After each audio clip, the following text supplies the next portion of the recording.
Thousands of people have fled their homes in the Philippines, seeking safer ground away from the danger zone of a possible volcanic eruption. Ash and steam have been spewing from the Taal Volcano since Sunday. Now lava has started to flow and officials fear a more violent eruption is imminent. These are live pictures right now. The time there is 2:10 in the afternoon on Tuesday. State of emergency has been declared for one province.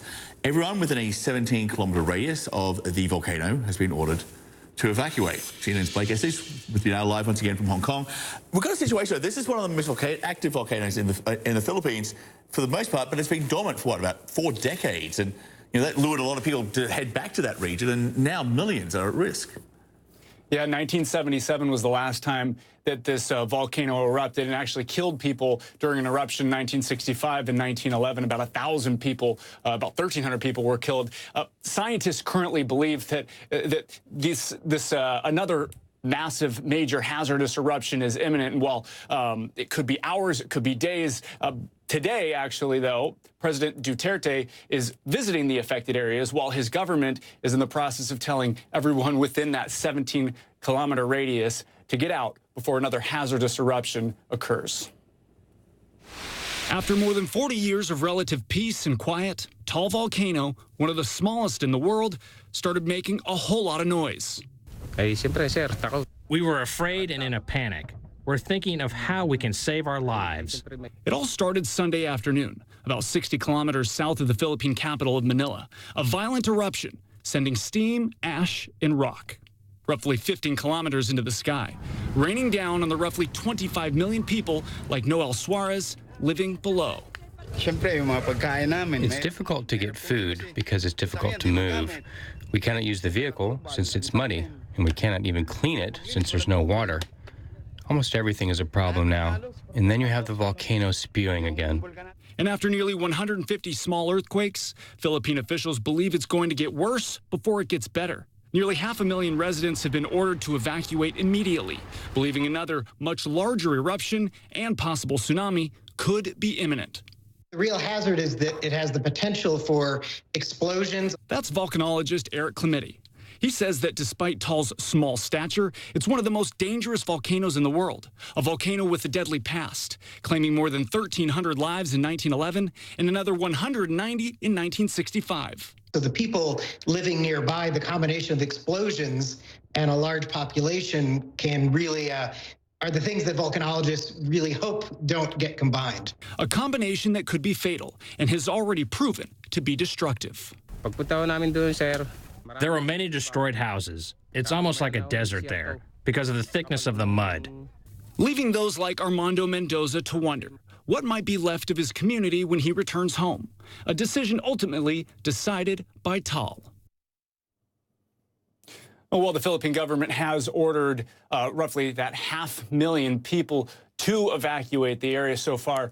Only about 18,000 people are currently in evacuation shelters. And the Philippine government is urging anyone who has evacuated not to go back home, again, for the fear of another imminent eruption. John? Yeah, this is going to go on for a while yet, Blake. We appreciate the update. Thank you. We'll head down to Pedro Mchavahari for more on this. And Pedro, it's kind of the signs here are very crucial to watch because as it moves from the lava flows to suddenly you got this volcanic lightning, these plumes of dark grey steam, which is coming from the main crater. That's when you know you're moving into a danger period, right? Exactly. It's not quieting down. It's quite the opposite. We're beginning to see the lava dome grow, of course, and we're beginning to see the ash levels increase as well, and the lava fountain itself also showing increased sign of activity. So officials taking this very seriously. That 17-kilometer evacuation zone that's in place here also being taken seriously because in 1911, an eruption here that took with it 1,300 lives, it was back then where they actually made that entire region an area that was actually a danger zone and considered an area you would not want to live. And of course, many, many decades of quiet continued beyond 1911. In January of 1911, when the 1,300 lives lost, it took about another, say, 50-plus years for another eruption to take place. And a lot of people had already moved back very close to that volcano after seeing decades of quiet conditions. And then beyond that, you kind of see the activity pick up in October and November of 1977. 43 years passed until this past Saturday, and then the current eruption process now beginning. And of course, the concern is it is just the beginning of potentially a multi-month, maybe multi-year event in place. And what has happened so far, the phreatic eruption, which is essentially a steam-based eruption, you take all of the hot magma as high as 1100 degrees Celsius, you take the hot rocks associated with this volcano on top of a lake, you drop them into the lake water, and of course creates instant flash steam. That is good enough here to put it to a moderate level eruption. The next level would be a major level. That is what is considered a pyroclastic eruption, and that's when you take magma and violently eject it out of this particular volcano. That's when it becomes a very, very dangerous scenario for millions of people across this region. And we are seeing signs of this in the works when it comes to the lava dome growing. You see the progression of this volcano and the lava fountain, as it's called here, kind of expanding over the last couple of days.